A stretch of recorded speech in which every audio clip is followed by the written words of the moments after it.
छात्रों के नाम इस प्रकार हैं: दुर्गेश नावेकर, दुर्गा वानोळे, तुकाराम थगनारे, आदिल शेख, रोहित ननवरे, परमेश्वर भिसे, ज्ञानेश्वर मंडके, सुनील हुर्दुके, हिरामन मुरमुरे, ज्ञानेश्वर मुरमुरे, अजिंक्य देवकर, मुक्ता सूर्यवंशी, अश्वजीत जाधव, समाधान मोटे, श्रद्धा ढगे, मुस्कान शेख, बळीराम गोरे, संगीता भाईमारे, शिवकुमार सुरवसे, निकिता मस्के, निखिल रोकड़े, सूरज किरत कुड़वे, कार्तिक डोलारे, अंजलि काकड़े, आरती वेद पाठक, महेविश बागवान, पृथ्वी राठौड़, वैष्णवी नाइक, मंगेश शिंदे। ठीक है, कहानी हमने शुरू की थी प्रेमचंद जी की, जिसका नाम है नैराश्य, जिसकी कल की यूट्यूब लिंक भी मैंने ग्रुप पर डाल दी थी। पता नहीं आपने देखी या नहीं, अगर नहीं देखी है तो देखिए।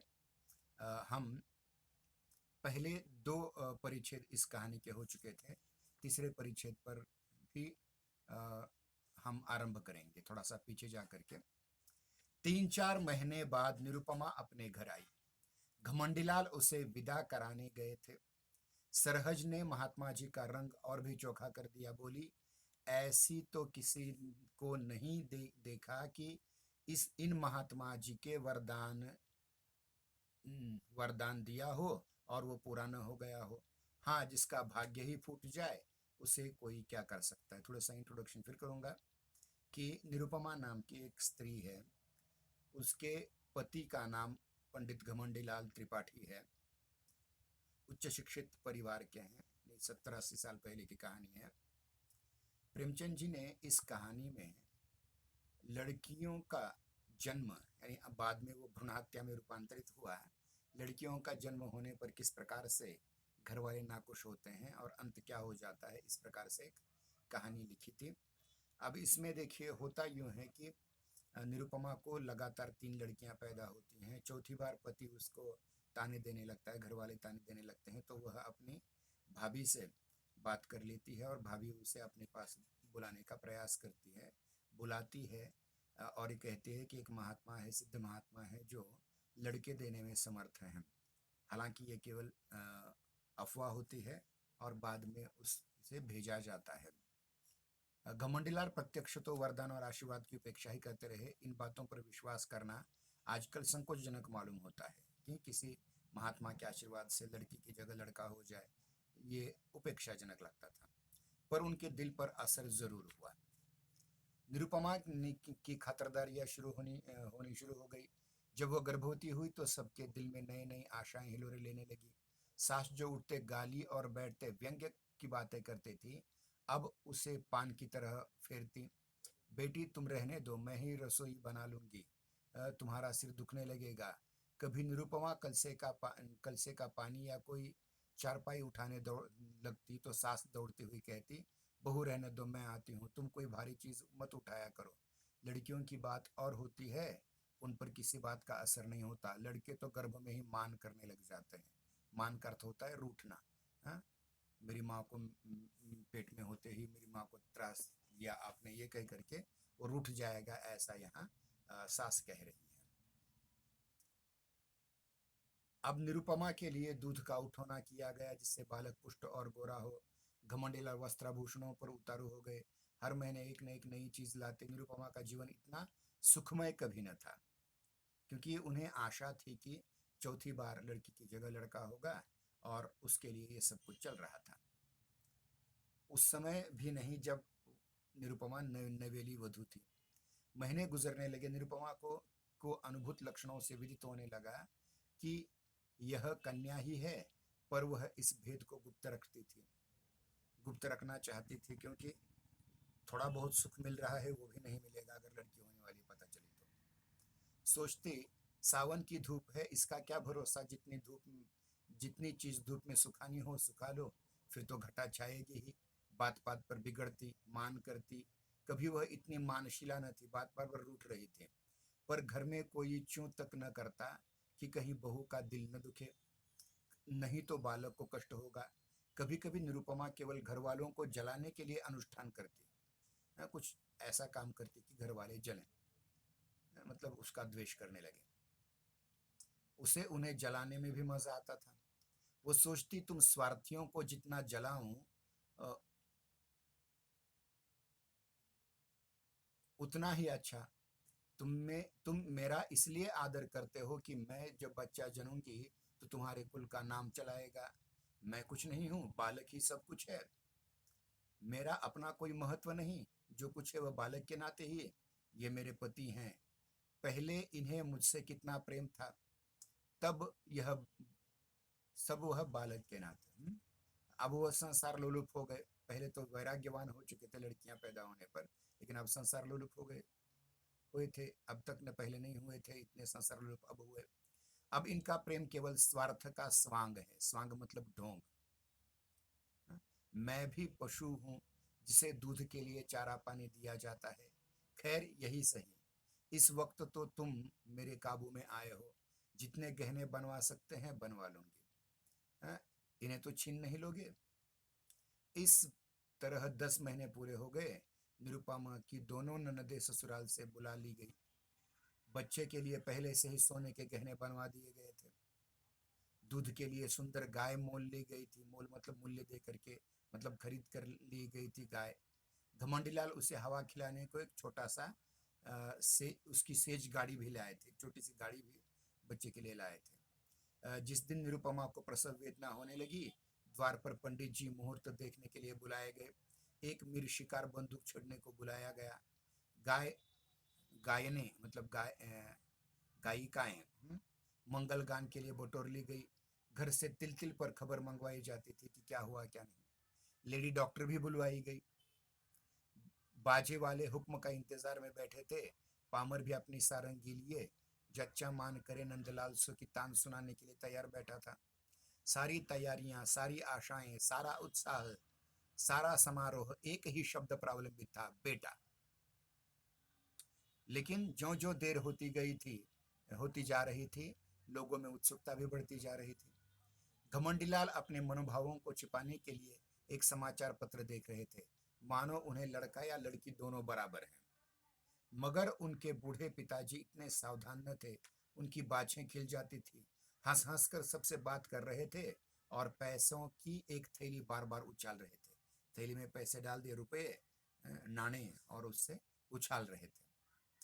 मीर शिकार ने कहा, मालिक से अब की बार पगड़ी दुपट्टा ले लूंगा। मालिक खुश हो जाएंगे तो मुझे ये मिल जाएगा।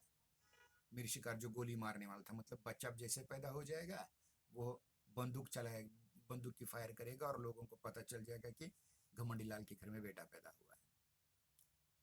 पिताजी ने खिलकर कहा, अबे कितनी पगड़ियां लेगा? इतनी बेभाव की दूंगा कि सिर के बाल गंजे हो जाएंगे। पामर बोला, सरकार अब की कुछ जीविका लूं, कुछ खाने के लिए चाहिए मुझे। पिताजी खिलकर बोले, हैं? अबे कितना खाएगा? खिला खिला कर पेट फाड़ दूंगा। सहसा महरी, महरी मतलब निम्न जाति की स्त्री जो प्रसव स्त्री के प्रसव में काम आती है और वो बाहर आकर के समाचार सुनाती है, बेटा हुआ है या बेटी हुई है। सहसा महरी घर में से निकली, कुछ घबराई सी थी।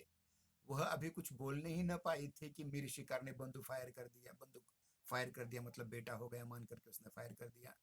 बंदूक छूटनी ही थी कि रोशन चौकी की तान भी छिड़ गई। पामर भी कमर कस करके नाचने को तैयार खड़ा हो गया। लेकिन महरी बोली, अरे तुम सब के सब क्या भंग खा गए हो? मीर शिकार ने पूछा, क्या हो गया? क्या हुआ, क्या हुआ? महरी ने पूछा, हुआ क्या? लड़की ही तो हुई, फिर भी दूसरी बार चौथी बार भी लड़की हो गई। पिताजी ने कहा, पूछा, लड़की हुई है? ये कहते कहते वो कमर थाम करके नीचे बैठ गए, मानो वज्र गिर पड़ा हो, मतलब बिजली गिर गई हो शरीर पर। घमंडी लाल कमरे से निकल आए और बोले, जाकर लेडी डॉक्टर से तो पूछ, अच्छी तरह से देख ले। देखा ना सुना, चल खड़ी हुई। मतलब सबको इतना भरोसा था कि इस बार लड़का जरूर होगा, लेकिन जैसे ही लड़की हुई किसी का भरोसा नहीं हो रहा है, किसी को विश्वास नहीं हो रहा है। महरी बोली, बाबूजी मैंने आंखों से देखा है, लड़की ही हुई है। घमंडीलाल ने फिर पूछा, कन्या ही है ना? पिताजी बोले, हमारी तकदीर ही ऐसी है बेटा। जाओ रे सब के सब, तुम सभी के भाग्य में कुछ पाना नहीं लिखा था तो कहाँ से पाते? भाग जाओ। सैकड़ों रुपए पर पानी फिर गया। सारी मिट्टी, सारी मेहनत मिट्टी हो गई। सारी तैयारी मिट्टी में मिल गई। घमंडी लाल ने कहा, उस महात्मा से पूछना चाहिए। मैं आज डाक से जरा बच्चे की खबर लेता हूँ। जिस महात्मा की, हालांकि वो महात्मा कोई नहीं था, केवल एक नाटक था भाभी ने किया हुआ। किसकी भाभी ने? निरुपमा की भाभी ने किया हुआ ढोंग मात्र था, नाटक मात्र था, एक काल्पनिक पात्र था वह। डाक से पूछूंगा, मतलब पत्र लिख करके पूछूंगा कि क्या, मतलब 80 साल पहले की बात है। पिताजी ने कहा धूर्त है, धूर्त साला। घमंडी लाल ने कहा मैं उसकी सारी धूर्तता निकाल दूंगा, मारे डंडों के खोपड़ी न फोड़ दूं तो कहिएगा। चांडाल कहीं का, उसके कारण मेरे सैकड़ों रुपए पानी पर पानी फिर गया। यह सेज गाड़ी, यह गाय, यह पलना, यह सोने के गहने किसके सिर पटकूं? ऐसे ही उसने कितनों को ठगा होगा। एक दफा बच्चा की मरम्मत हो जाए तो ठीक हो जाए। पिताजी बोले बेटा उसका दोष नहीं, अपने ही भाग्य का दोष है कि लड़की पैदा हुई चौथी बार में। घमड़ी लाल ने कहा उसने क्यों कहा ऐसा नहीं होगा? औरतों से इस पाखंड के लिए न जाने कितने रुपए ऐंठे होंगे। वह सब उसे उगलना पड़ेगा, नहीं तो पुलिस में रपट कर दूंगा। कानून में पाखंड का भी तो दंड है ना। मैं पहले ही चौंका था कि हो न हो ये पाखंडी है, लेकिन मेरी सरहज ने मुझे धोखा दे दिया। इसकी सरहज मतलब निरुपमा की भाभी। साले की पत्नी, उसे सरहज कहा जाता है। नहीं तो ऐसे मैं ऐसे पाजियों के पंजे में कब आने वाला था। एक ही सुअर है साला वो, गाली तक दे दी उसे। पिताजी बोले बेटा सब्र करो, ईश्वर को जो कुछ मंजूर था वो हुआ। लड़का लड़की दोनों ही ईश्वर की देन है। जहां 3 लड़कियां हैं वहां एक और सही। पिता और पुत्र में तो यह बातें होती रही। पामर, मिर शिकार आदि अपने अपने डंडे, आदि आदि ने अपने डंडे संभाले और अपनी राह चल पड़े, अपने घर की राह चल पड़े। घर में मातम सा छा गया। लेडी डॉक्टर भी विदा कर दी गई। सौर में जच्चा और दाई के सिवा कुछ नहीं रहा, कोई नहीं रहा। मतलब जहाँ बच्ची जन्मी थी वहां सिर्फ जच्चा मतलब माँ जिसने बच्चा जना है वह, और दाई, इसके अलावा कोई और नहीं रहा। वृद्धा माता तो इतनी हताश हुई कि उस वक्त अटवास खटवास लेकर पड़ी रही, मतलब लगभग बेहोश हो गई। जब बच्चे की बरही हो गई तो घमंडी लाल स्त्री के पास आए और सरोष भाव से बोले फिर लड़की हो गई? निरुपमा ने पूछा मैं क्या करूं, मेरा क्या बस। घमंडी लाल ने कहा उस पापी धूर्त ने बड़ा चकमा दिया। निरुपमा बोली अब क्या कहूं, मेरे भाग्य में ही न होगा, नहीं तो वहां कितने ही औरतें बाबा जी को दिन रात घेरे रहती हैं। वह किसी से कुछ लेते तो कहते हैं कि धूर्त हैं। कसम ले लो कि मैंने कौड़ी कौड़ी भी नहीं दी, मैंने एक पैसा भी नहीं दिया उस बाबा जी को। हालांकि बाबा केवल एक काल्पनिक पात्र मात्र था। घमंडी लाल ने कहा उसने न लिया, यहाँ तो दिवाला निकल गया ना। मालूम हो गया तकदीर में पुत्र ही नहीं लिखा है। कुल का नाम डूबना ही है, तो आज डूबा क्या 10 साल बाद डूबा क्या। अब कहीं नहीं, कहीं चला जाऊंगा, अब कहीं चला जाऊंगा। गृहस्थी में कौन सा सुख रखा है, बेटा ही नहीं होता है तो गृहस्थी करके क्या लाभ, संन्यास लेकर के ले निकल जाऊंगा। इस प्रकार से धमकी दे दी।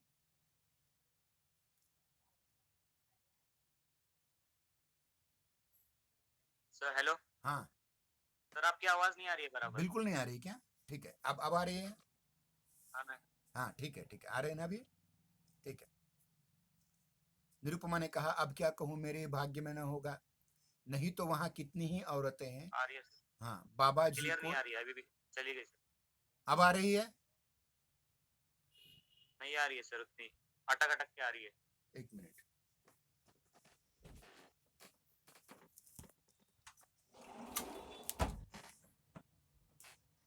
खिड़की खोल दी है, शायद रेंज की अब प्रॉब्लम नहीं आएगी। अब आ रही है ना?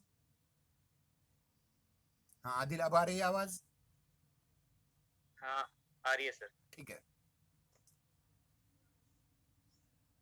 घमंडी लाल ने कहा उसने न लिया, यहाँ तो दिवाला निकल गया। मालूम हो गया है कि तकदीर में पुत्र ही नहीं लिखा है। कुल का नाम डूबना ही है, तो क्या आज डूबा क्या और 10 साल डूबा क्या। अब कहीं नहीं चला आ रही है जाऊंगा सर। संन्यास लेकर के, गृहस्थ में कौन सा सुख रखा है। वह बहुत देर तक खड़े खड़े अपने भाग्य को रोते रहे, पर निरुपमा ने सिर ऊपर न उठाया, क्योंकि उसे ये पता था कि पति अब क्रोध में है, कुछ मार वीर देगा, इसलिए उसकी ना आंखें नीचे थी, उसने सिर बिल्कुल नहीं उठाया।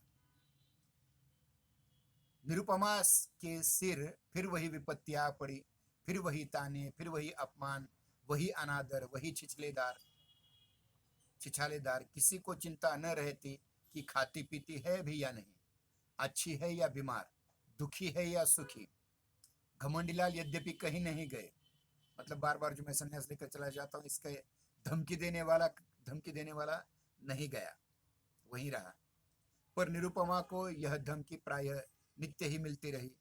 कई महीने यूं ही गुजर गए तो निरुपमा ने भावज को फिर लिखा, या ऐसा ऐसा हुआ है, और तुमने भी तो और भी मुझे विपत्ति में डाल दिया। इससे तो पहले ही भली थी, अब तो कोई बात भी नहीं पूछता कि मरती है या जीती है। अगर यही दशा रही तो स्वामी जी चाहे संन्यास ले या न ले, लेकिन मैं तो संसार को अवश्य त्याग दूंगी, मतलब मैं मर जाऊंगी। भाभी यह पत्र पा करके परिस्थिति समझ गई। अब की उसने निरुपमा को बुलाया नहीं, जानती थी कि लोग विदा ही नहीं करेंगे। पति को लेकर वह स्वयं आ पहुंची, मतलब निरुपमा के ससुराल में आ पहुंची, उसके मैके से। उसका नाम सुकेशी था, ध्यान रखिए। अगर कोई इस बार भी वस्तुनिष्ठ परीक्षाएं हुई तो इस प्रकार के शब्द आपको याद नहीं रखने पड़ेंगे। निरुपमा की भावज का नाम था सुकेशी।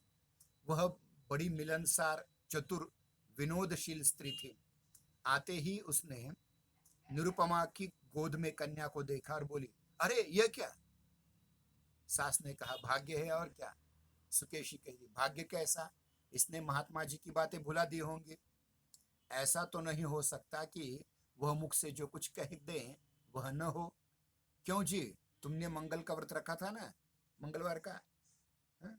निरुपमा बोली, बराबर एक भी व्रत नहीं छोड़ा मैंने। सुकेशी ने पूछा, 5 ब्राह्मणों को मंगल के दिन भोजन कराती रही? निरुपमा ने कहा था, यह तो कहा ही नहीं था तुमने।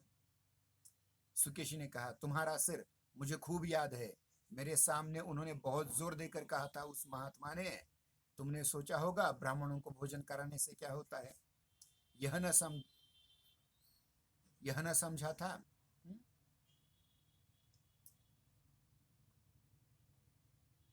कि कोई यह न समझा कि कोई अनुष्ठान सफल तब तक नहीं होता जब तक उसका विधिवत पालन न किया जाए। एक नया बखेड़ा खड़ा कर दिया। सास कहते, इसने कभी इसकी चर्चा ही नहीं की। नहीं, 5 क्या 10 ब्राह्मणों को जिमा देती, खिला देती भरपेट। तुम्हारे धर्म से कुछ कमी नहीं है घर में, 5 क्या 10 ब्राह्मणों को खिलाती। सुकेशी ने कहा, कुछ नहीं, भूल हो गई। और क्या रानी, बेटे का मुंह यूं ही देखना नसीब नहीं होता, बड़े बड़े जब तक करने पड़ते हैं। तुम मंगल के एक व्रत से ही घबरा गई? सास ने बोली, अभागिनी है और क्या। घमंडीलाल बोले, ऐसी कौन सी बड़ी बातें थी जो याद नहीं रही? वह खुद हम लोगों को जलाना चाहती है। सास बोली, वही तो कहूं कि महात्मा जी की बात कैसे निष्फल हुई। यहाँ 7 वर्षों तक तुलसी माई को दिया चढ़ाया था, तब कहीं जा करके लड़के का जन्म हुआ। मतलब सास ये कह रही है कि जैसे लड़के के लिए तू व्रत कर रही है वैसे मैंने भी किया था, और 7 साल तक व्रत किया था। तुलसी मैया को हर रोज घी का दिया जलाती थी। इस व्रत के बाद मुझे बेटा पैदा हुआ। घमंडीलाल बोले, इन्होंने समझा था दाल भात का कौर है, बस खा जाओ। इतना आसान है क्या लड़का होना? सुकेशनी बोली, खैर अब जो हुआ सो हुआ। कल मंगल है, फिर व्रत रखो। मंगलवार है कल से, फिर व्रत रखो। आपकी बार 5 नहीं 7 ब्राह्मणों को खाना खिलाओ। देखें कैसे महात्मा जी की बात पूरी नहीं होती। घमंडीलाल बोले, व्यर्थ है, इससे कुछ नहीं होगा। ये कोई व्रत वगैरह नहीं करेगी, खुद भी खाएगी और ब्राह्मणों को भी नहीं खिलाएगी। सुकेशी बोली, बाबूजी, आप विद्वान समझदार होकर भी दिल छोटा क्यों करते हैं? अभी आपकी उम्र ही क्या है? कितने पुत्र लीजिएगा?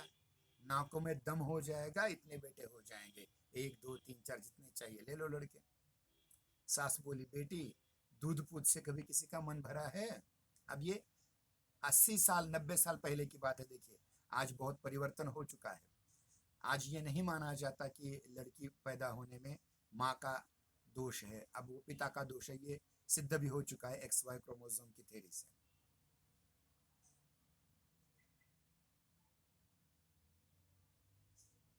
सास बोली, बेटी दूध पूत से कभी किसी का मन भरा है?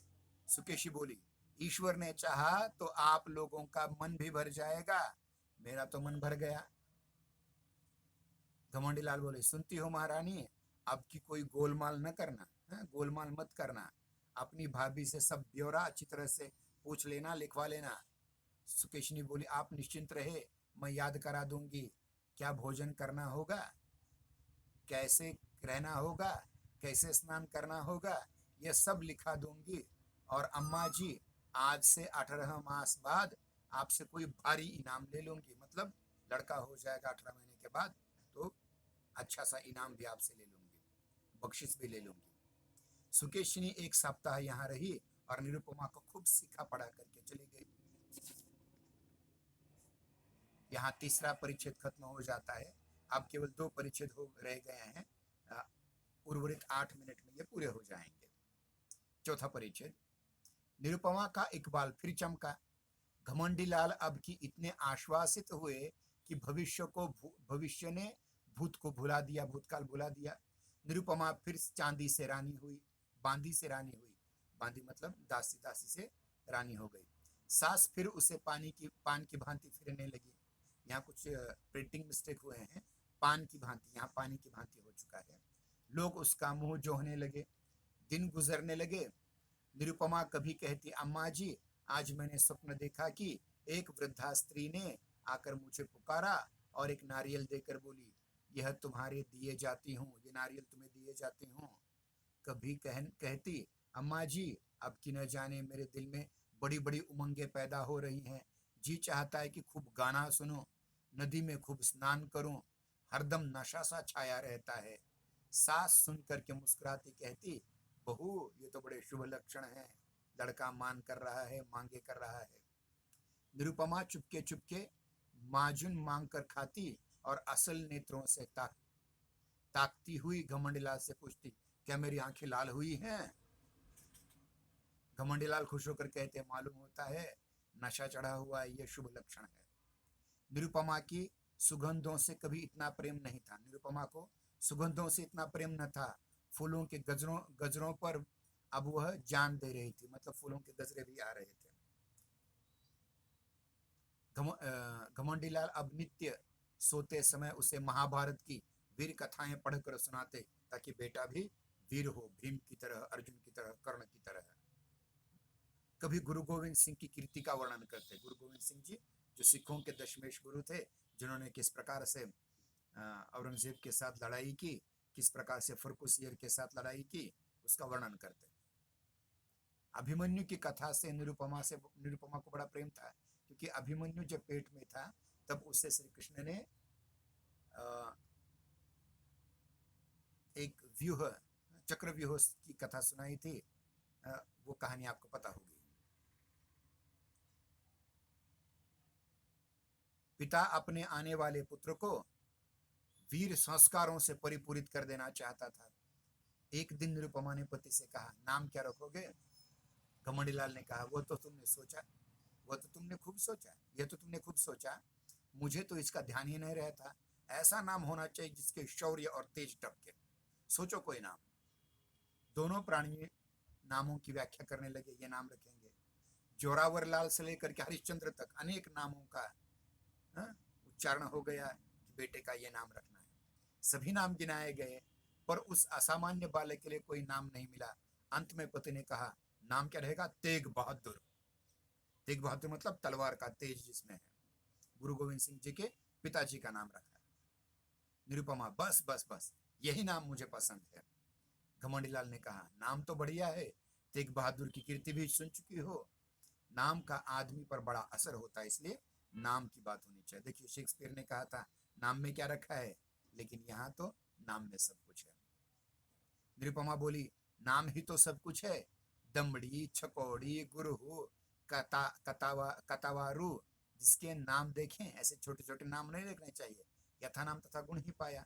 कुछ बच्चों के नाम कोई दमड़ी रखता है, छकौड़ी रखता है। आपकी जानकारी के लिए कह दूं कि हरिवंश राय बच्चन जी, जिनका पूरा नाम था हरिवंश राय श्रीवास्तव, उनका बचपन में नाम रखा गया था बच्चन। बच्चन क्यों रखा गया था? ऐसा बच्चा जो बेच दिया गया हो, तब बेचा बेटा रहा। इस प्रकार कुछ अंधश्रद्धाएं उस जमाने में होती थी, आज वो सारी बातें नहीं है। हमारे बच्चे का नाम होगा तेग बहादुर। यहाँ चौथा भाग खत्म हो जाता है कहानी का, चौथा परिच्छेद। अब अंतिम परिच्छेद की ओर जाते हैं। प्रसव काल आ पहुंचा।